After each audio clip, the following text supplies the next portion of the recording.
d'un système.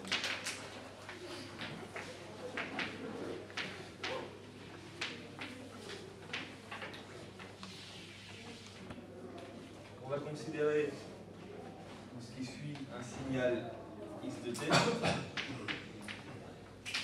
en entrée d'un système S et la sortie, on l'appellera y de t, qui est la réponse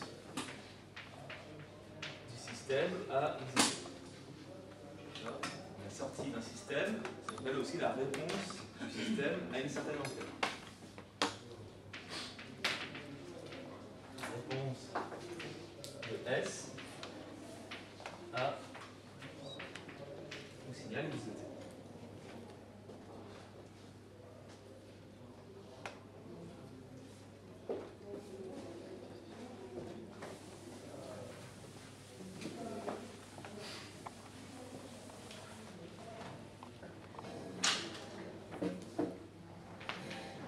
La première propriété possible, la linéarité.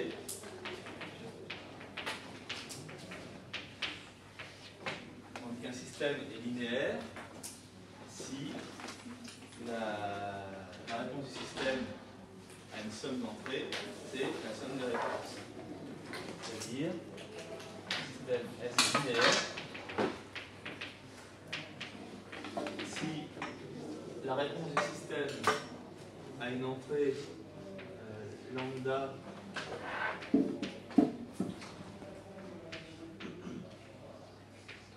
x1 de t plus u x2 de t est égal à lambda s de x1 de t plus mu fois s de x2 de t. La définition classique de la linéarité.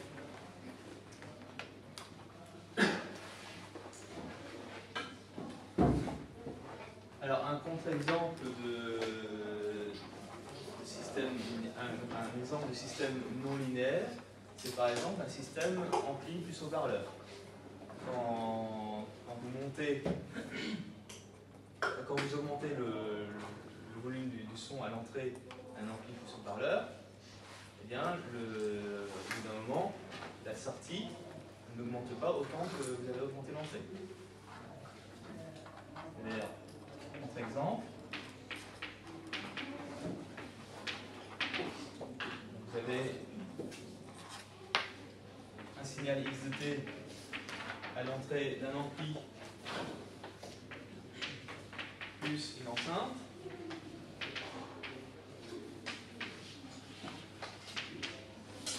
Eh bien, si vous cherchez S de lambda x de t, eh bien, si lambda est trop grand, ce sera inférieur à lambda fois S de x de t.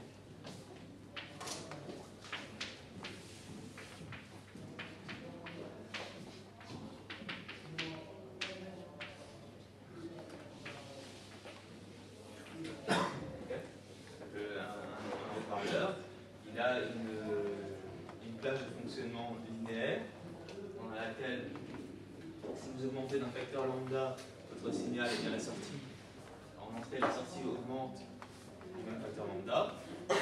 Si lambda devient trop grand, eh bien vous avez une saturation et la sortie est inférieure à lambda fois S de x de t.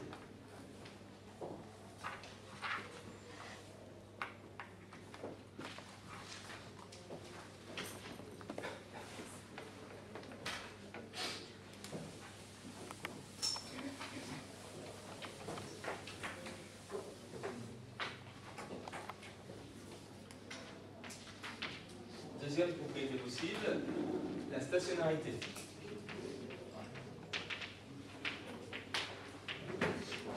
On appelle aussi l'invariance.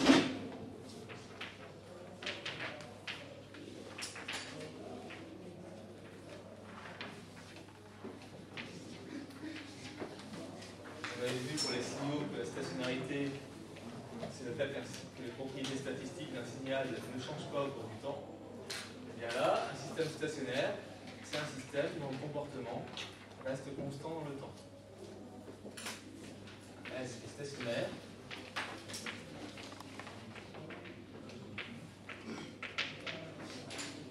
Si son comportement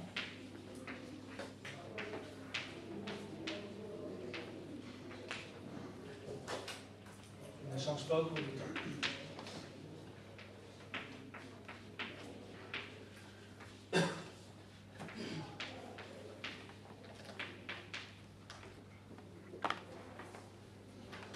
C'est-à-dire que si je prends un signal, donc si je prends x de t retardé d'un certain délai d, eh bien la réponse du système à x de t moins d, ce sera y de t moins d. D'accord ? C'est-à-dire que si je retarde mon entrée, à la sortie, ça reste la même, elle est juste retardée de la même durée.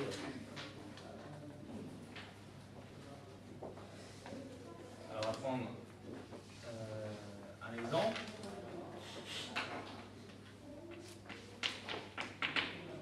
Vous prenez un corps de chasse.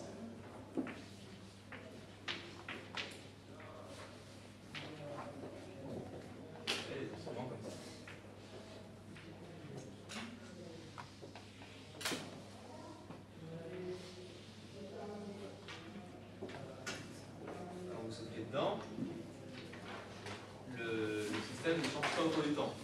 Il garde toujours la même forme. Ce qui change, c'est la manière dont vous soufflez dedans. C'est ça qui fait les notes. Maintenant, pour ça, c'est un système stationnaire.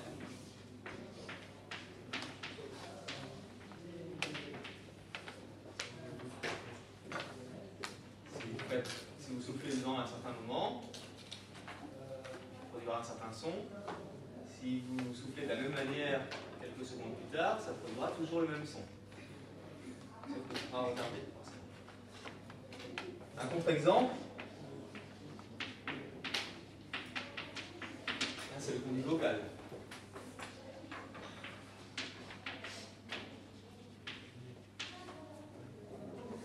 Le conduit vocal, c'est un système acoustique qui change en permanence quand vous parlez.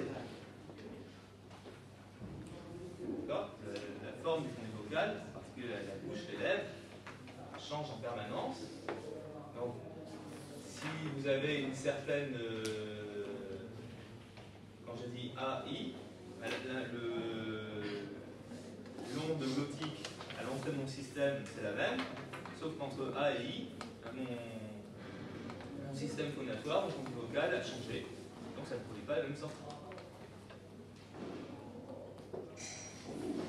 Donc un système stationnaire, c'est un système dont les propriétés ne changent pas au cours du temps.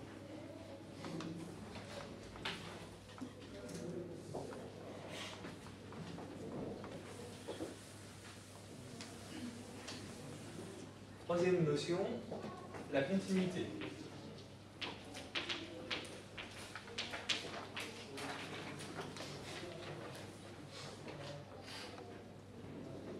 Alors, on va considérer une suite de signaux.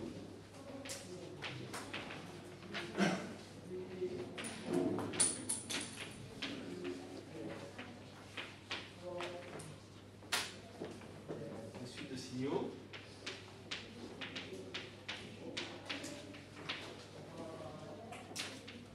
qui convergent vers un signal x de t.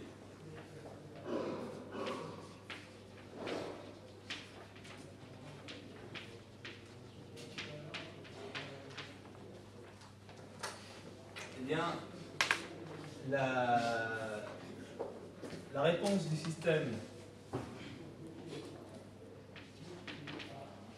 à la limite de xn de t quand n dans un infini, eh bien, c'est la limite de la réponse.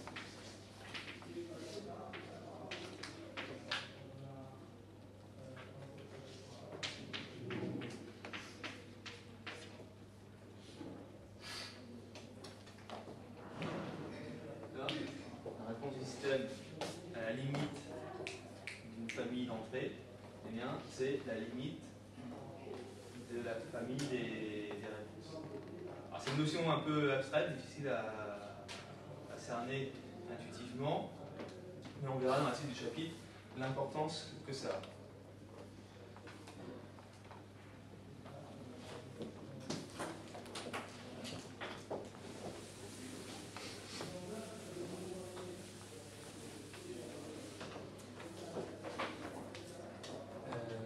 Quatrième propriété possible, la causalité.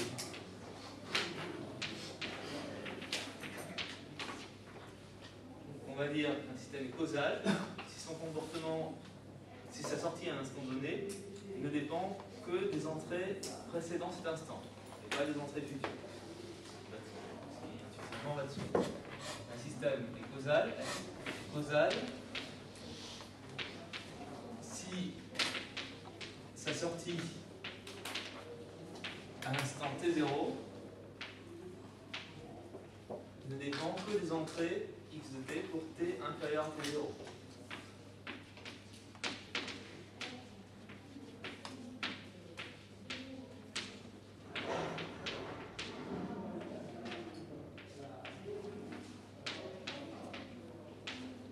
C'est-à-dire qu'un système causal, c'est un système qui ne dépend pas, dont la sortie ne dépend pas dont la sortie ne dépend que des entrées du passé et pas des entrées futures. C'est-à-dire que la sortie du système ne peut pas anticiper les entrées. Alors évidemment, dans la nature, tous les systèmes sont causaux. On ne voit pas pourquoi un système naturel anticiperait, ferait une prévision sur l'avenir et anticiperait les entrées futures. En revanche, vous, quand vous concevez les systèmes, vous pouvez tout à fait faire des systèmes non causaux. Je pense par exemple au système de restauration d'archives sonores. Quand vous restaurez une archive sonore, vous avez accès au futur. Il suffit d'aller plus loin sur la bande. Donc, vous pouvez corriger un morceau du son à partir en vous appuyant sur ce qu'il y a avant et sur ce qu'il y a après. Donc, votre système de restauration, c'est un système non causal. Et en général, tous les systèmes naturels sont causaux.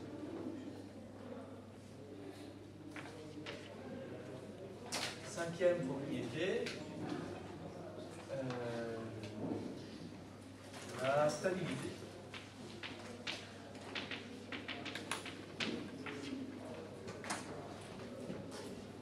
Donc, un système est stable si pour une entrée bornée, vous avez une sortie bornée.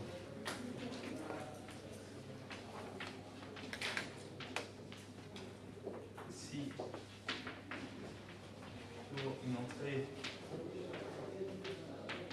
bornée, la sortie est bornée.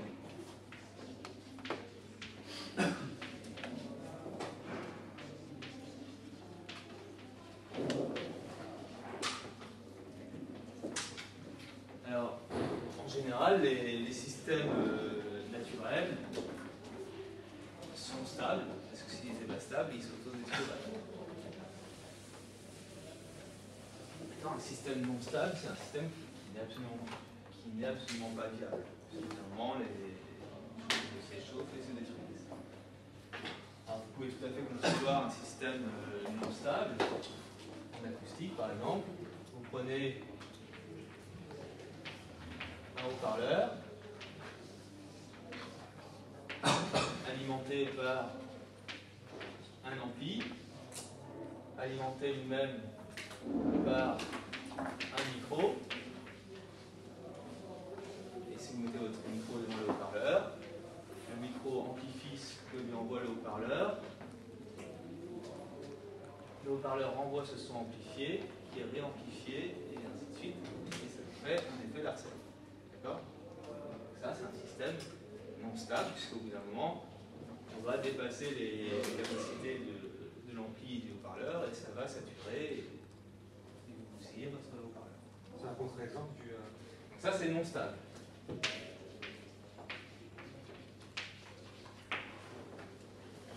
Est-ce que c'est un contre-exemple de la... Oui, c'est un contre-exemple. Ça, c'est un système dans lequel vous avez une entrée. Donc là, l'entrée, ça c'est Y de t, la sortie. Mon entrée, c'est X de t. D'accord? Mon entrée, c'est ma voix dans le micro. La sortie, c'est ma voix à la sortie de haut-parleur. Le problème, c'est qu'il y a une partie de la sortie de haut-parleur qui rentre dans le micro.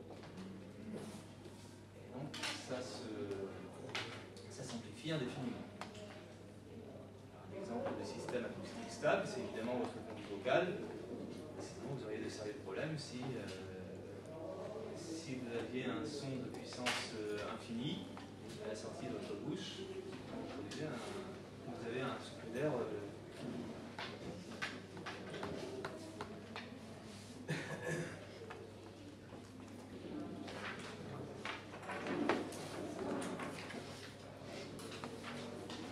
Alors, petit F, on va voir la notion de filtre. Un type de système important qu'on va étudier, c'est ce qu'on appelle les filtres. Donc un filtre, c'est un système qui est linéaire, stationnaire et continu.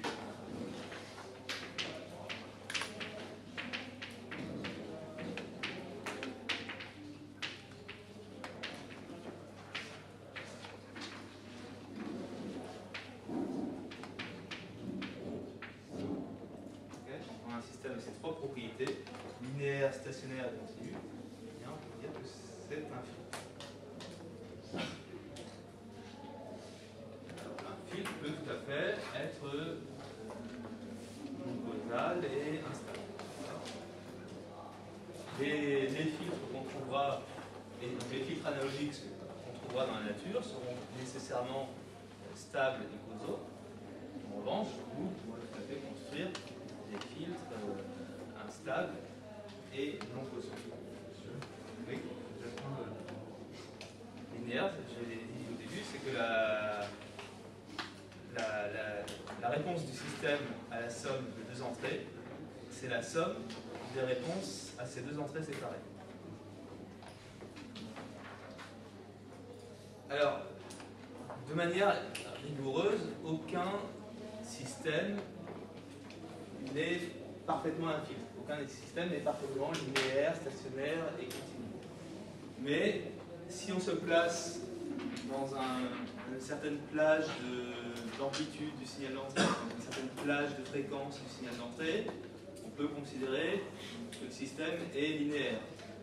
C'est le cas des haut-parleurs, par exemple. Les haut-parleurs, ils ont une certaine plage de fréquence, une certaine plage d'amplitude en entrée pour laquelle on peut considérer le système comme linéaire. Pareil pour la stationnarité. On a dit que le conduit vocal, ce n'est pas un système stationnaire, mais si on considère le conduit vocal pendant quelques millisecondes, eh ben, on peut l'approcher comme un système stationnaire, parce que pendant quelques millisecondes, c'est-à-dire le temps de prononcer un phonème, ces propriétés ne changeront pas. Donc, aucun système n'est tout ça à la fois pour tous les signaux et tout le temps. Mais si on se limite à certaines amplitudes de signaux, à certaines plages de temps, à certaines plages de fréquence, eh bien on pourra approcher pas mal de systèmes comme des filtres, et ça facilitera grandement l'étude de ces systèmes, parce qu'on aura tout un tas d'outils théoriques. Donc c'est ce qu'on va étudier maintenant, les filtres. Donc, deuxièmement, on va voir la réponse, ce que c'est la réponse impulsionnelle d'un filtre.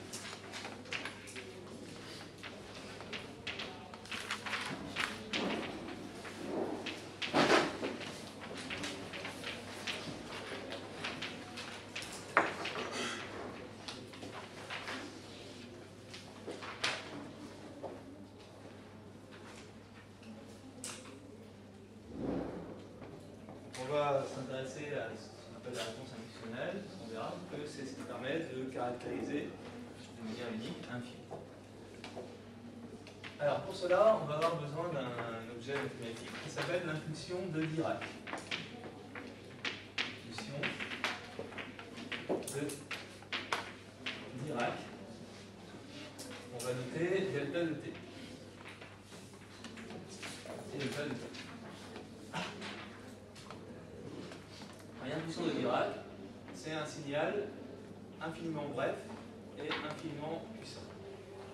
C'est-à-dire, on va le représenter comme ça.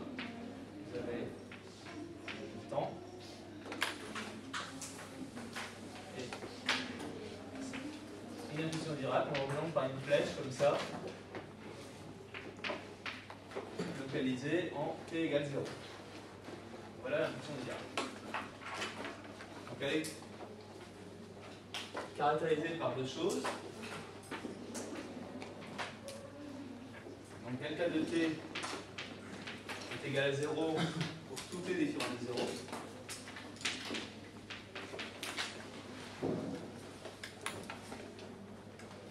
Mais malgré le fait qu'elle soit localisée sur un intervalle de virgule, eh bien son intégrale de moins l'infini plus l'infini n'est pas nulle. L'intégrale de moins l'infini plus l'infini de delta de t dt est égale à 1. Donc voilà ce qui caractérise une impulsion de Dirac. C'est un signal qui est partout sauf en 0. Alors en 0 on ne dit pas, il n'y a pas de valeur vraiment définie. C'est juste que c'est partout sauf en 0. Et son intégrale de moins l'infini à plus l'infini est égale à 1. Évidemment, des Dirac, vous ne risquez pas de en rencontrer beaucoup dans la nature. C'est juste une abstraction mathématique qui va être un outil universel pour étudier les fils bien pratiques. Alors, on va voir on va approcher un peu cette notion de Dirac. On va prendre un exemple physique. On va prendre le rebond d'une balle sur le sol.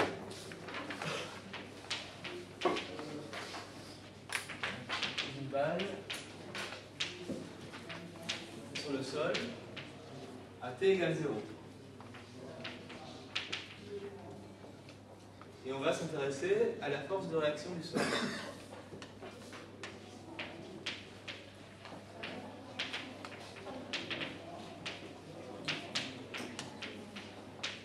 Vous avez fait un peu de physique dans votre jeunesse, et vous savez que quand un objet frappe un autre, quand un objet est posé sur un autre, eh bien, un des deux objets exerce une force de réaction sur l'autre. Chacun exerce une force de réaction sur l'autre. Alors, on saute d'abord, donc ça c'est le sol, pour t inférieur à 0. Pour t inférieur à 0, la balle est au-dessus du sol, elle tombe, et comme il n'y a aucun contact entre la balle et le sol, la force de réaction est nulle. Donc là, R égale 0.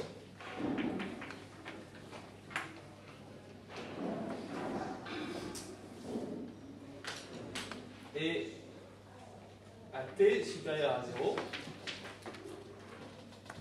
quel que soit t supérieur à 0,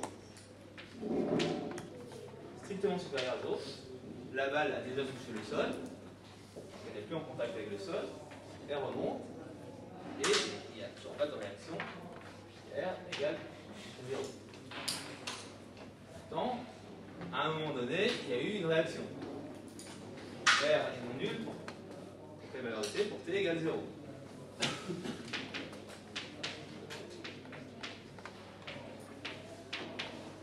Et d'autre part, l'intégrale, si je fais une intégrale de la réaction, l'intégrale de la réaction, ça correspond au travail de cette force de réaction. Alors, si je fais une intégrale sur le temps de R, ça va correspondre à une intégrale sur l'ordonnée, la latitude. Cette intégrale sur la latitude, ça va correspondre au travail de la force R. Et vous savez que le travail d'une force, ça correspond à une variation d'énergie cinétique. D'accord? Donc le travail de l'intégrale de R, ça correspond à la variation d'énergie cinétique de la balle. Et vous savez qu'une balle touche le sol, elle perd de l'énergie cinétique. Donc, la variation d'énergie cinétique tend 0. Là, vous voyez, on a toutes les caractéristiques d'un Dirac. Quelque chose qui vaut 0 partout sauf en 0. Et dont l'intégrale n'est pas nulle. R est égal à une certaine constante fois delta de t. Voilà un exemple d'impuissance Dirac. Tout à l'heure, je vous ai dit qu'on ne trouve pas de Dirac dans la nature.